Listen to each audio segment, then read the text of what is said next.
I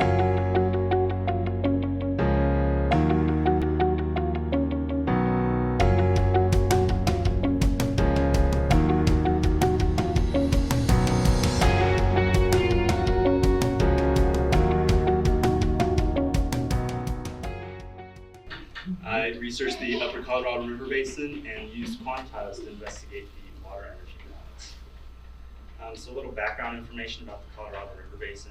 It's a really important water supply to 40 million people, and we've seen and observed a lot of changes. The first thing we've seen is an increase in temperature as well as projected further increases. We've seen an increase in historically high temperatures, and we've seen decreases in flow or water, as well as projected further decreases. So we kind of wanted to look at, as this basin changes in terms of these, temperature and flow, how might components of the water energy balance of the basin change as well?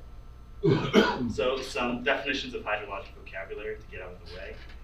Runoff, which we define as Q, is the amount of water that travels over land surface or through the infiltration of soil due to gravity.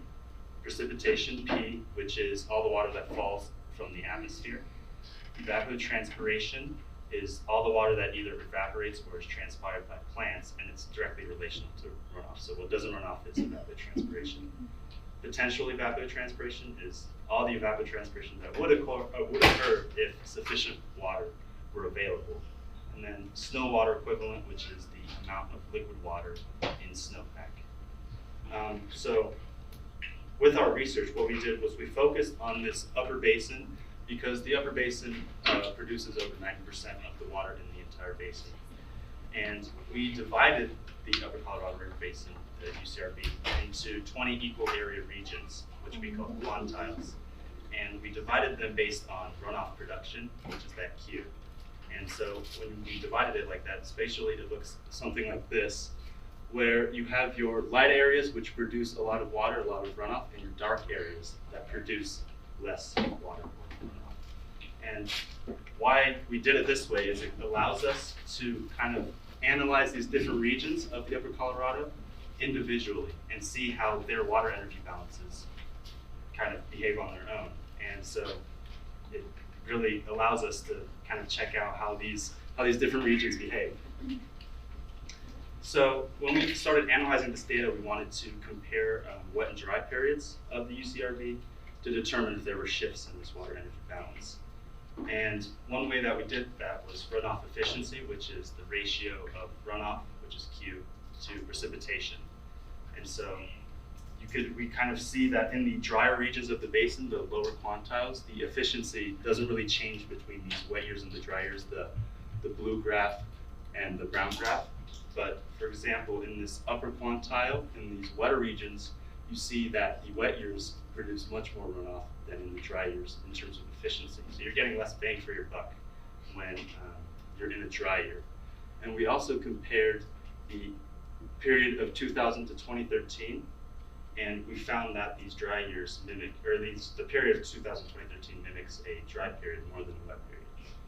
So an easy way to understand this is for every 1 unit of precipitation, the upper quantiles produce half as much runoff in dry periods as wet periods. Another thing we wanted to explore was the impact of snow on the components of the water energy balance, and we looked at the snow water equivalent, or the amount of liquid water in snowpack.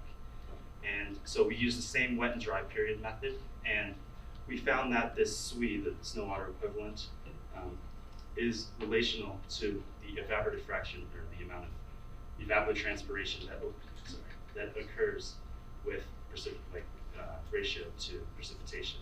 And so in these wetter regions, we found that as you decrease in snow water equivalent, more of that water evaporates. And so this is important because it gives us a glimpse into the energy side of the water energy balance. And one mechanism that could possibly explain this relationship is albedo, which is the reflectiveness of snow. And so when there's less of this SWE, the albedo is higher, which causes more sun to heat the surface, potentially driving more of this evapotranspiration. So in conclusion, we found that in these upper quantiles, the more water producing regions of the UCRB, it's much less efficient in dry periods. And the same with snow. When in the upper quantiles, when there's less snow, more of the water evaporates. And so we also found that the recent decades mimic more of this dry period behavior. And this makes sense because recent work within research groups should suggest that this region, the Southwest United States, is becoming more arid, and a dry basin might be the new norm.